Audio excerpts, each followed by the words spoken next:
श्री भगवान बोले, कर्म फल की लालसा न लेकर जो अपना कर्तव्य कर्म करता है वह सन्यासी तथा योगी है।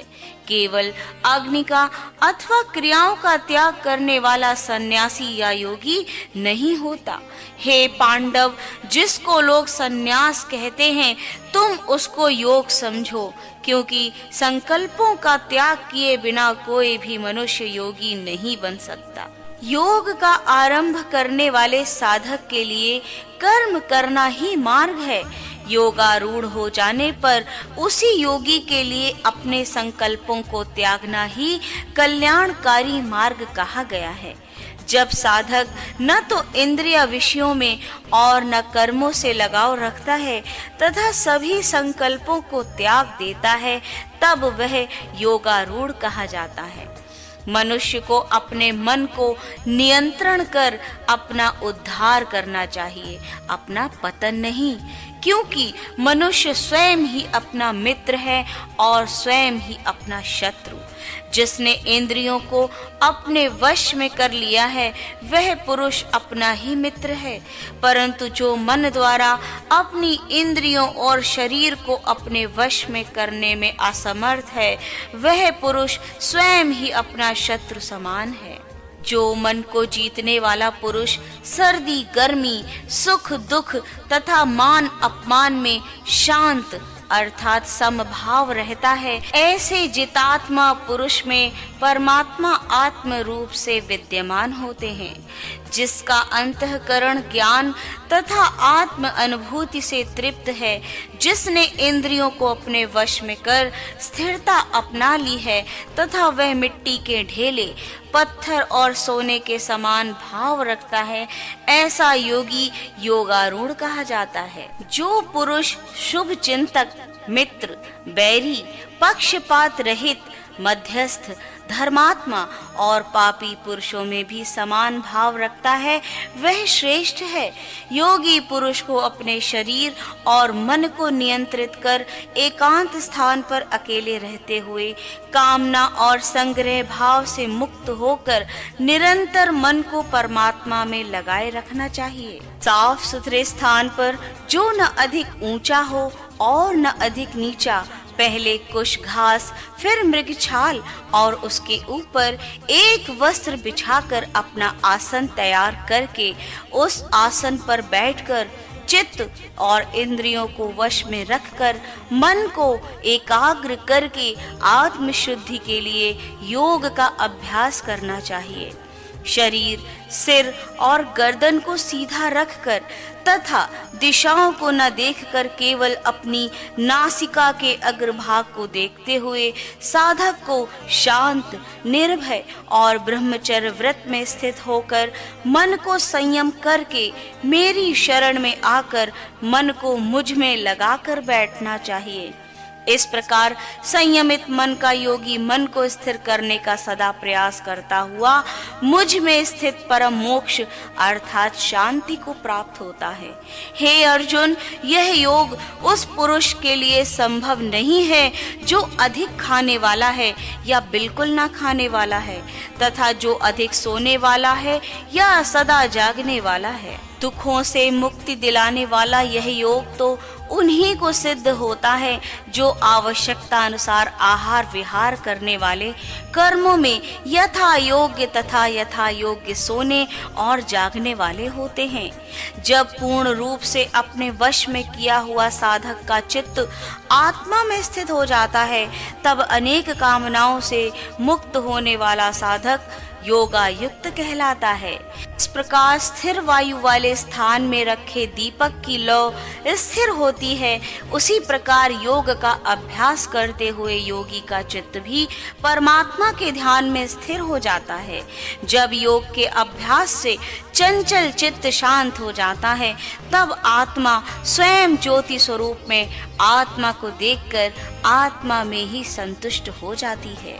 इस अनंत सुख जो कि इंद्रियों द्वारा अनुभव से परे है तथा शुद्ध बुद्धि द्वारा ग्रहण करने योग्य है, इसमें स्थिर होकर वह ध्यान योगी फिर कभी तत्व से विचलित नहीं होता। जिसे लाभ प्राप्त होने पर उससे अधिक उत्तम कुछ भी प्राप्ति न लगे, उस स्थिति में होने पर वह बड़े भारी दुख से भी विचलित नहीं होता। ऐसी स्थिति जिसमें दुख उसे स्पर्श भी न कर सके, इसे ही योग कहते हैं। ऐसे योग का अभ्यास बिना उकताए हुए चित्त से निश्चय पूर्वक करना चाहिए। संकल्प से उत्पन्न होने वाली सभी कामनाओं का पूरी तरह त्याग करके और मन के द्वारा इंद्रियों को सभी ओर से हटाकर धैर्य से बुद्धि के द्वारा संसार से धीरे धीरे ध्यान हटाकर और मन को परमात्मा स्वरूप में स्थित करके फिर कुछ भी न सोचें। जहाँ जहाँ यह चंचल और अस्थिर मन विचरण करता है, वहाँ वहाँ से इसे हटाकर परमात्मा में ही लगाना चाहिए। जिसका मन शांत है, जो पाप रहित है और जिसका रजोगुण शांत हो चुका है, ऐसे ब्रह्म रूप हुए योगी को उत्तम सुख प्राप्त होता है। इस प्रकार अपने मन को सदा परमात्मा में लगाता हुआ पाप रहित योगी सुख पूर्वक ब्रह्म स्पर्श का परम सुख प्राप्त करता है। ध्यान योग से युक्त अंतःकरण वाला योगी अपने स्वरूप को सभी प्राणियों में देखता है और सब प्राणियों को अपने स्वरूप में देखता है। जो मुझे सब में देखता है और सब को मुझ में देखता है, उसके लिए मैं कभी अदृश्य नहीं होता और वह मेरे लिए कभी अदृश्य नहीं होता। जो योगी एकत्व भाव में सभी प्राणियों में स्थित जानकर मुझे भजता है, वह योगी सब कुछ करता हुआ भी मुझ में स्थित रहता है।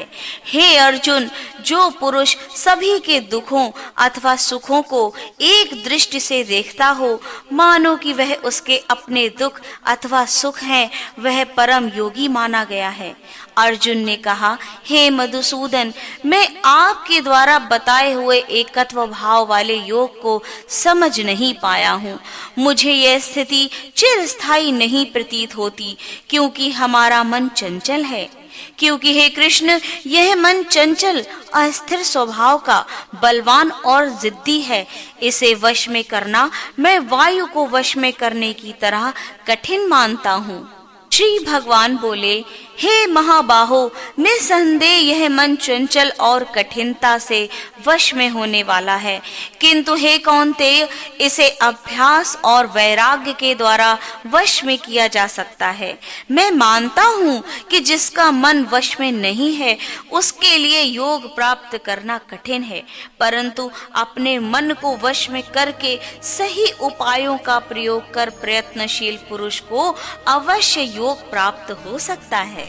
अर्जुन बोले, हे कृष्ण, जिसकी योग में श्रद्धा तो है किंतु मन उसके वश में नहीं है, ऐसी अवस्था में वह यदि योग से विचलित हो जाता है तो वह योग सिद्धि को प्राप्त न करके किस गति को प्राप्त करता है? हे भगवन, क्या वह साधक ब्रह्म प्राप्ति के मार्ग से विचलित व निराश्रित होकर छिन्न भिन्न मेघ की भांति दोनों कर्म अथवा ज्ञान के मार्ग से भटककर नष्ट तो नहीं हो जाता? हे कृष्ण, मेरे इस संदेह का पूर्ण रूप से निवारण कीजिए, क्योंकि इस संदेह का निवारण करने वाला आपके सिवाय कोई दूसरा नहीं हो सकता। श्री भगवान बोले, हे पार्थ, उस पुरुष का न तो इस लोक में और न ही परलोक में नाश होता है, क्योंकि शुभ कर्म करने वाला कभी दुर्गति को प्राप्त नहीं होता। योग से भटका हुआ साधक पुण्य करने वाले लोगों को प्राप्त कर वहां दीर्घ काल तक रहकर शुद्ध आचरण करने वाले धनवान के घर जन्म लेता है, अथवा वह साधक ज्ञानवान योगियों के कुल में ही जन्म लेता है। इस प्रकार का जन्म लेना संसार में बहुत ही दुर्लभ है। हे कुरुनंदन, वह पुरुष अपने इस नए जन्म में पूर्व जन्म के ज्ञान से संपन्न होकर पूर्ण सिद्धि के लिए उससे भी अधिक प्रयत्न करता है। उसी पूर्वाभ्यास के कारण वह साधक भोगों के परवश होता हुआ भी योग की ओर आकर्षित होता है। योग का यह जिज्ञासु वेदों का अनुसरण करने वाले से उत्तम माना जाता है, परंतु प्रयत्न पूर्वक अभ्यास करने वाला साधक सब पापों से शुद्ध होकर अनेक जन्मों के प्रभाव से पाप रहित होकर परम गति को प्राप्त करता है। क्योंकि तपस्वियों से, ज्ञानियों से और कर्मियों से भी योगी श्रेष्ठ है, ऐसा मेरा मत है। इसलिए हे अर्जुन, तू योगी बन। समस्त योगियों में जो श्रद्धावान भक्त मुझ में तल्लीन होकर मन से मेरा भजन करता है, वह मेरे विचार से सर्वश्रेष्ठ योगी है।